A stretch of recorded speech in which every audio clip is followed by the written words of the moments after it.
Good morning, everybody. It is great to see you. How many of you are ready to bid on some pie in just a little bit?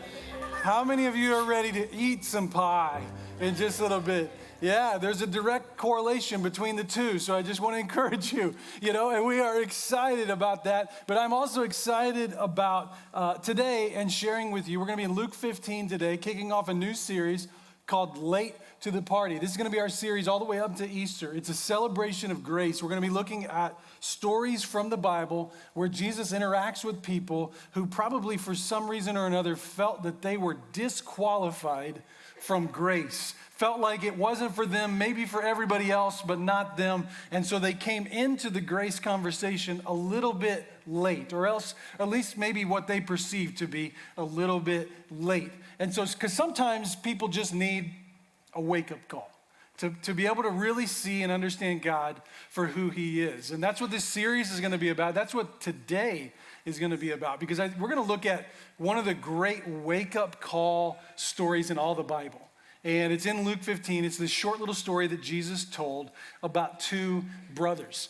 And, speaking of wake-up call, something that happened just the other day to me, my wife and I, we were down in Dallas. We were at a conference, and we were at this hotel. It was other pastors, and their wives were there. Really encouraging content, really uplifting. The weather was warm. It was great. It was everything we hoped it would be.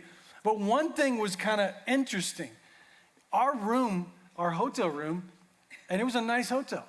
It had no phone in the room. Now, I guess I have to say, because I've thought about this a little bit afterwards, maybe it did, and I just couldn't find it. But it just wasn't in the obvious places, and that seemed to me to be something that every hotel room just has to have. Like, you have to have a phone. I don't know where your mind goes when you think about a phone in a hotel room. Some of you might think, well, without a phone, how do I order room service? Or some of you might say, without a phone, how do I call in for late checkout? You got some late checkout people here? Yeah, we got a few? Yeah? I don't know why. My mind just went to, how do you do a wake-up call if there's no phone in the room? Now, the truth is, I haven't asked or called for a wake-up call in like 20 years at a hotel.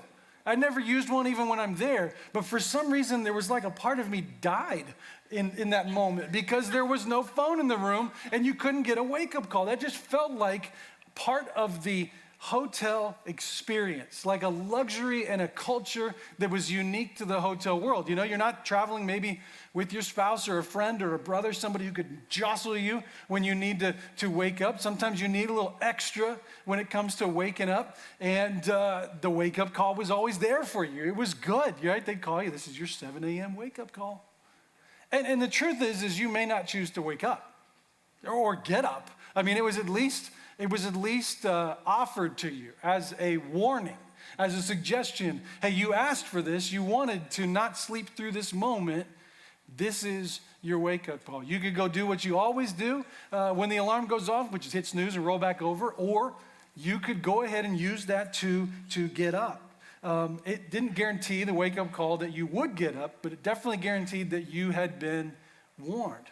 Now, this story really kind of connects on that level. Like I said, it's the greatest wake-up call story in the Bible. It's a story of two brothers who both needed a wake-up call. I know the story is historically called the parable of the lost son or the prodigal son, but I think it would be fair to put an S at the end of that. It's the lost sons, plural. Because they are both misunderstanding and needing the grace of the Father in some significant ways. So we're going to read that story together. And what I'm going to do today, it was a little different than normal. I'm just going to read it and let you guys listen to it. I'm not going to put it up on the screen. Just let your ears hear it. Just kind of immerse yourself in this story. That's how this story would have been originally processed. Jesus and his disciples, his first hearers of this story, they just listened to him tell it. There's power in this story. So why don't you lean in with me? Jesus said, there was a man who had two sons. The younger one said to his father, "Father, give me my share of the estate." So he divided his property between them. Not long after that, the younger son got together all that he had, set off for a distant country, and there he squandered his wealth in wild living. After he had spent everything, there was severe famine in that whole country, and he began to be in need. So he went and hired himself out to a citizen of that country who sent him to the fields to feed pigs. He longed to fill his stomach with the pods that the pigs were eating, but no one gave him anything. And when he came to his senses, he said, how many of my father's hired servants have food to spare? And here I am starving to death. I'll set out, I'll go back to my father, and I'll say to him, Father, I've sinned against heaven and against you. I'm no longer worthy to be called your son. Make me like one of your hired servants. So he got up and he went to his father. But while he was a long way off, his father saw him, was filled with compassion for him. So he ran to his son, threw his arms around him, and he kissed him. The son said to him, Father, I've sinned against heaven and against you. I'm no longer worthy to be called your son. But the father said to his servants, quick, bring the best robe and put it on him. Put a ring on his finger and sandals on his feet. Bring the fattened calf and kill it. Let's have a feast and celebrate. For this son of mine was dead and is alive again. He was lost and is found. So they began to celebrate. Meanwhile, the older son was in the field. And when he came near the house, he heard the music and dancing. So he called one of the servants and he said to him, what's going on? Your brother has come, he replied. And your father has killed the fattened calf because he has him back safe and sound. The older brother became angry and he refused to go in. So his father went out and he pleaded with him. But he answered his father, look, all these days I've been slaving for you. All these years I've been slaving for you. And I've never disobeyed your orders, yet you never gave me a young goat so I could celebrate with my friends. But when this son of yours who squandered your property with prostitutes comes home, you kill the fattened calf for him. My son, the father said, you're always with me, and everything I have is yours. But we had to celebrate and be glad because this brother of yours was dead and is alive again. He was lost and is found. That story has been called the greatest short story ever told. It's also one of the greatest pictures of the heart of God that you will ever find. It's also one that you can fairly readily find yourself in as you reflect on your relationship with God and your dynamic as far as how you originally and maybe currently are connecting with him. Every time I read this story, I ask myself, what do I learn about God from this story? And as soon as I start thinking about that, I start asking this question, what am I learning about myself from the same one? The story invites us to look at the portrait of two different brothers. First, the younger brother. The younger brother who comes to dad and essentially says, I want what you have, but I don't want you anymore in my life. I know it's not worded that way, but that's basically what happened. He was asking dad for his share of the inheritance without any more relationship. He was brazen. He was bold. He said, I want what's yours when I die before you die. Give it to me now. See ya. And the dad does it. The dad gives it to him. This is not just like rebellion. This is a rejection of relationship. Completely abandons his father and leaves and runs off in a different direction. He wants what the father can give him.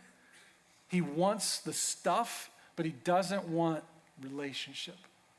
I mean, it doesn't take much to be able to connect some dots here and start to realize this is a picture of how we often interact with God. There are a lot of people who love God, believe God, and want God when they need something.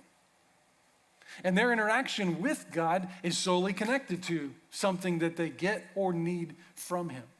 They don't actually have interest in a relationship. This man squanders it all, everything he's given, his inheritance, his dignity, his future. He finds himself feeding pigs. For a Jewish boy, this is rock bottom. He squanders it. And as outlandish as it is that happened, maybe even as much, is that the father let it happen. That the father, even in his love for him, would allow him to leave if that's what he so chose to do. He would give him the room to do that so that when he hit rock bottom, he would see, hear, and feel something. The pulpit is the pig pen. It's when this younger son finds himself in this mess and it comes to his senses. Verse 17 says, when he came to his senses, how many of my father's hired servants have food to spare? And here I am starving to death. This is when he came to himself is what it literally means. I think it's maybe synonymous with what we would say is when he looked himself in the mirror and had a hard conversation. When he came to his senses, he said, here I am starving, but even the servants back home have food and drink and enough to eat. I'm worrying about things I shouldn't be worrying about. The famine and the pain was becoming a sermon that his dad didn't have to preach because he was living it. C.S. Lewis famously said that pain is the megaphone of God, that God uses pain to rouse the ears of the deaf world, that when we experience pain, there's something of a reaction to it. Some of you know all too well this reality, and you've learned a lot of your lessons through pain. It's been a teacher that's constantly in your life. God sometimes allows you to walk a path until you find yourself in the pig pen, so that the pain of those consequences raises or elevates his voice in your life. We might ask, could you do that more gently? Could you do this a little kinder? Could you do it with a whisper and a nudge? But the truth is, if he were to do it that way, we would never respond. One of the great graces of the Father in this story is that he allowed his son to hit rock bottom. Maybe said another way, God's wake-up calls aren't punishment. They're grace in disguise. In a harsh, sometimes abrasive disguise.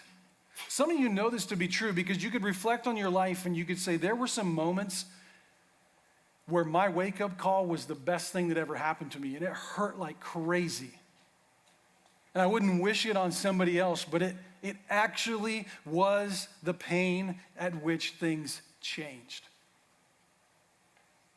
Maybe it was the moment where you did look yourself in the mirror and you said, who am I and what am I doing with my life? Why am I going down this road? Maybe it was the pain after a mistake.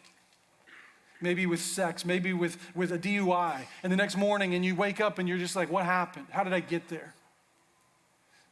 Maybe it's through a bankruptcy that's changed every outlook you have on life. Maybe through an ugly divorce.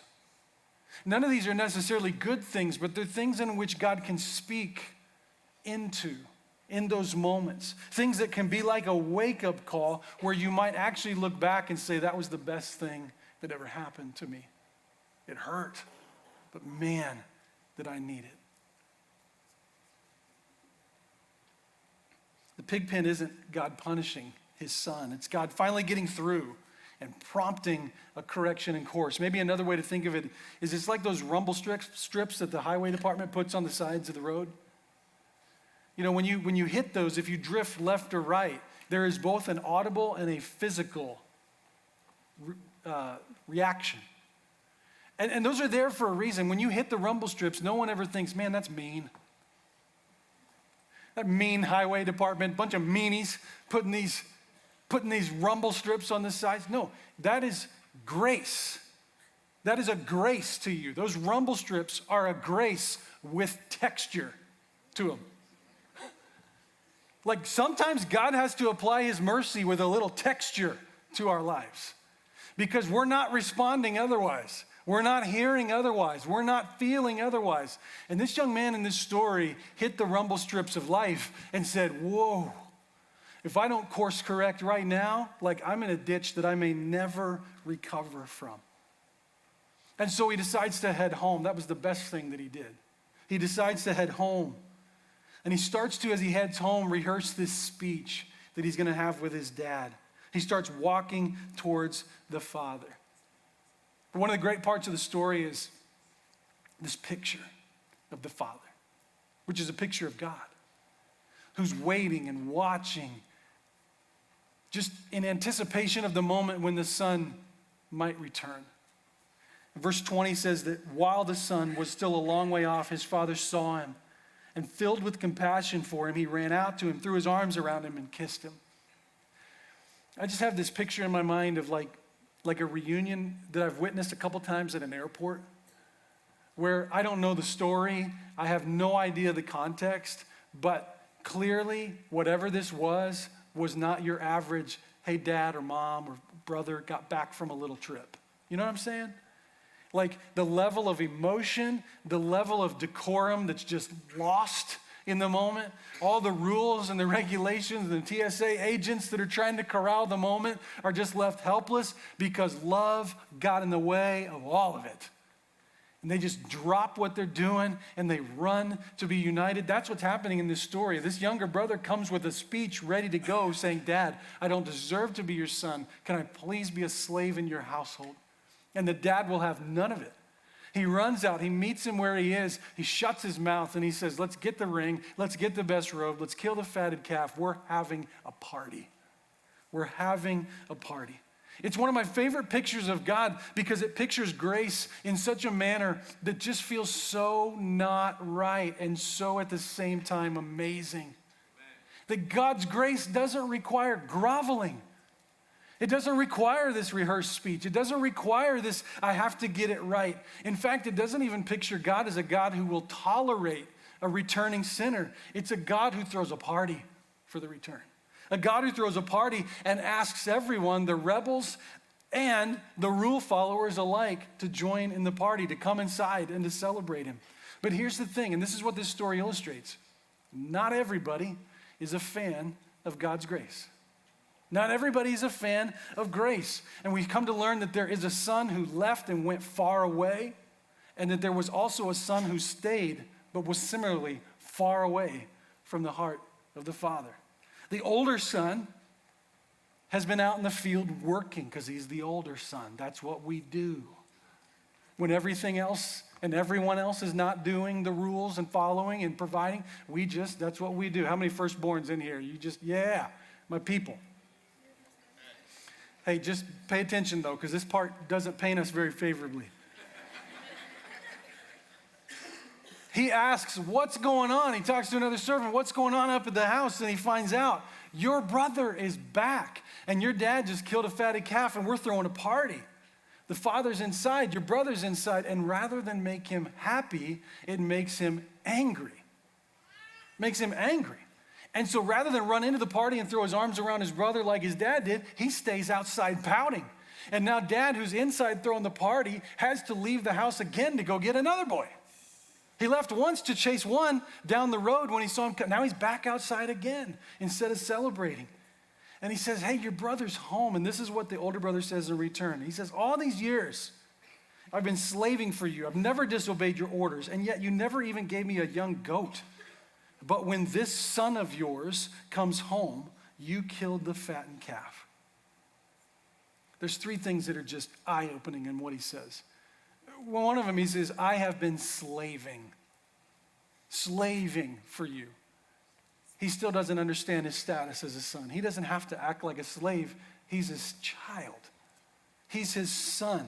He's been a son who's lived like a slave, obeying for wages and not for love. He says, you never gave me.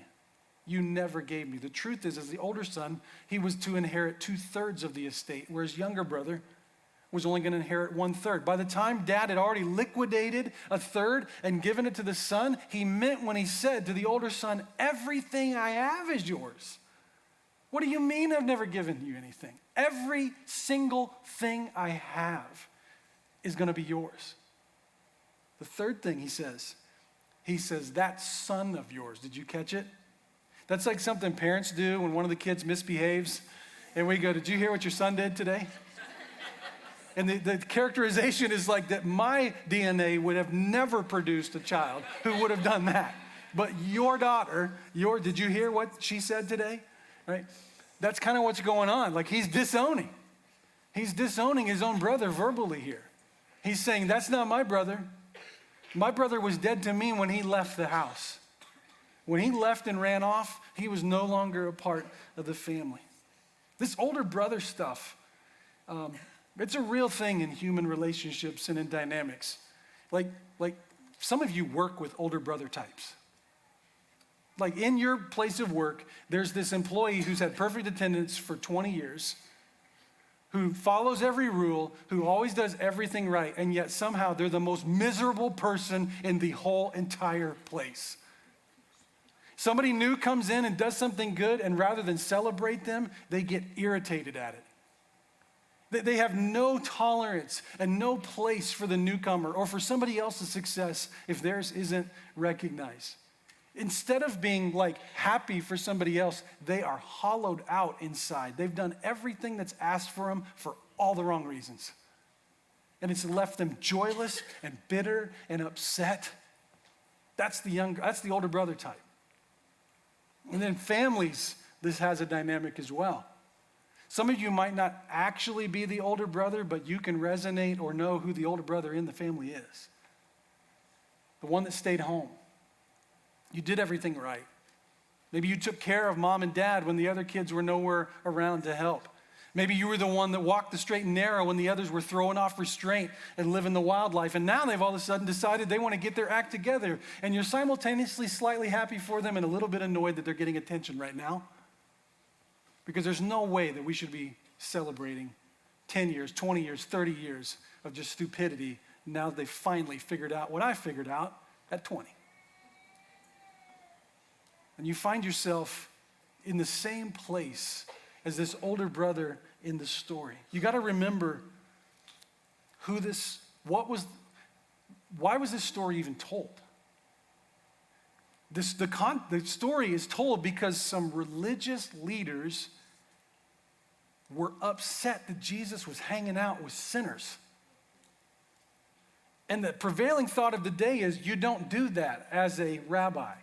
Certainly as one who's trying to be a revolutionary, because those people will drag you down. They've already disqualified themselves from being able to follow you with their life's decisions. The only people you should be hanging around with are the other upper crust religious elite. And so in response to them having a problem with Jesus hanging out with sinful people, he tells this story.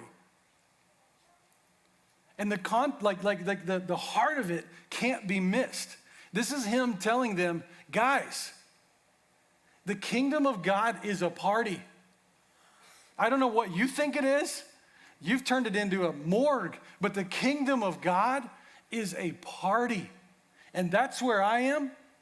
Are you coming? Are you coming?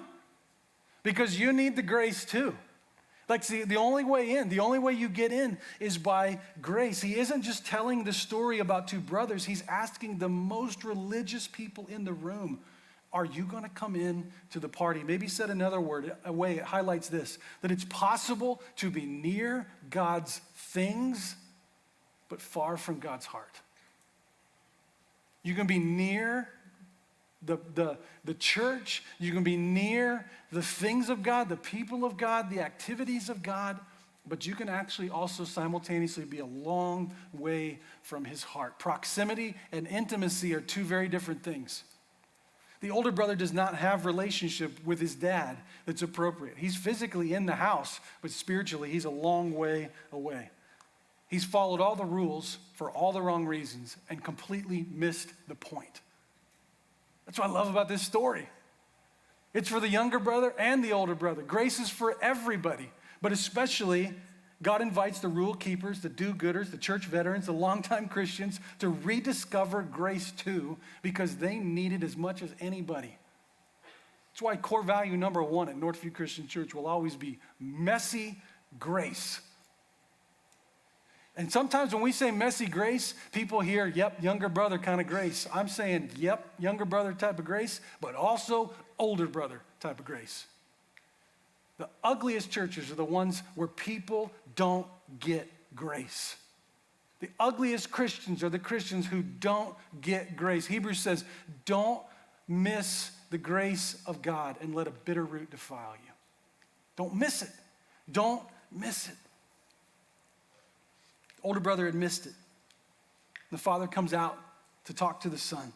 He doesn't lecture. He doesn't shame. He appeals. He calls him son. He says everything is yours. But one thing that's interesting about the story is it doesn't end with resolution. Jesus leaves the story with an open ending because he's asking the Pharisees and us to write the ending. He says to his son, my son, you're always with me. Everything I have is yours. But we had to celebrate and be glad because this brother of yours was dead and is alive again. He was lost and now is found. Every time I read this story, I'm reminded that you can be far from God through rebellion And you can be far from God through religion. You can boil this conversation with God and relationship with him down to rules and regulations, and it'll build emptiness and bitterness. You can waste your life in reckless living, or you can waste your life trying to earn what was already yours. Both boys in this story needed a wake-up call. The younger son got his in a pig pen. The older son is offered his at the door of the party. Author and theologian Henry Nouwen wrote a book about this story. And it's also connected to Rembrandt's painting of the return of the prodigal son, and how he just spent an inordinate amount of time just captivated by the story and the painting. He wrote a whole book about his reflections on it. But one of his most honest confessions that I've always appreciated is that at different seasons of his life, he's been both sons. I think there's a natural tendency to say, I'm the older brother type, I'm the younger brother type. It's probably more human to say, at different seasons in my life, I've been both. I've been both. And the good news of the story is it's not about the fact that you have been both in different seasons in your life. The good news is this is a story about a father who extends grace to us in every season, no matter which one we find ourselves in. The question that I want you to think through today is, am I today standing outside the party? Am I standing outside the party that I've been invited to, the party that starts and ends with grace? Both brothers, I think, in this story just couldn't quite grasp that this was actually for them, that the invitation was truly for them. And so the barrier became their belief that it could be for them. It's a disbelief in grace. But the truth is, the door was open. It had always been open, and the relationship with the Father could be restored and redeemed. So I want to focus the rest of this time on setting up a response to this story and these truths and the power of God's grace. If you find yourself aligned with the younger son today, coming to a place where you could acknowledge, I'm living for myself, I'm off in a far country, a long way away from God. Maybe so far that that pig pen kind of feels like home. Can you hear me say this? You're not too far. You've not done anything too bad that the Father won't restore, redeem, and run to meet you on the way when you return. You need a wake-up call. You need to come to your senses. You need to take stock of who God has created you to be. You don't need to clean up first. That's not required. God cleans you up once you get to him. You just need to start walking home. That's the thing the Father won't do for you. That's your step, your steps that you have to take. If you find yourself more in the older son, in his shoes, maybe it's that, I'm here, I'm at church, I'm serving, I'm giving, I've shown up, but somewhere something has changed. It's changed along the way. And the dynamic of the relationship isn't anymore about love, it's about a scoreboard. Maybe today your wake-up call is this: the Father telling you, everything I have is yours. Everything that I have is yours. God is not some taskmaster that owes you for your faithfulness. He's a Father who celebrates you and has celebrated you all along and invites you to a party. And the invitation to a party is not a threat. It's not a threat. But he invites you. In fact, he meets you outside the party if you need to. I love that in both parts of the story, the Father moves to the boys. The older brother, he leaves the party and moves outside to where he is, to interact with him, to plead with him, to invite him in. The younger brother, we get even more explicit conversation described there of his movement. He runs. He runs. And I know running, again, you think, oh, I haven't seen this guy in forever. I've been praying for his return. Of course you run. You have to understand that in that culture, it was a very undignified thing for a man to do. They just didn't do it. You had to hike up your robes and run. And guys, nobody wants to see your thighs. No matter what culture, no matter what era, like nobody wants to see those things. No, just leave them covered. He has to do that. He runs out to meet his son. And I think in that whole thing, catch this. There's something going on. The son was coming back home. To come back home, he would have to come back through the village. And that walk through that village would be like a walk of shame. Because everybody else knew that he's gone. They saw him leave. It would have been community news to have a son so ungrateful and so bold as to demand his father's inheritance now before dad even died. He walked out in shame. He would arrive in even greater shame, destitute with nothing to show for it. So the father, as his son is a long way off, sees him on the horizon. He runs out to him. What is he doing? He's drawing the attention to himself so that the shame is put on him instead of his son. So that his shame in running in such an undignified way is viewed as greater than the shame of the mistakes of his son. That is what happened at the cross. That's what happened. Jesus goes to the cross to wear our shame in the most undignified way, stripped and beaten and humiliated, shameful, deplorable.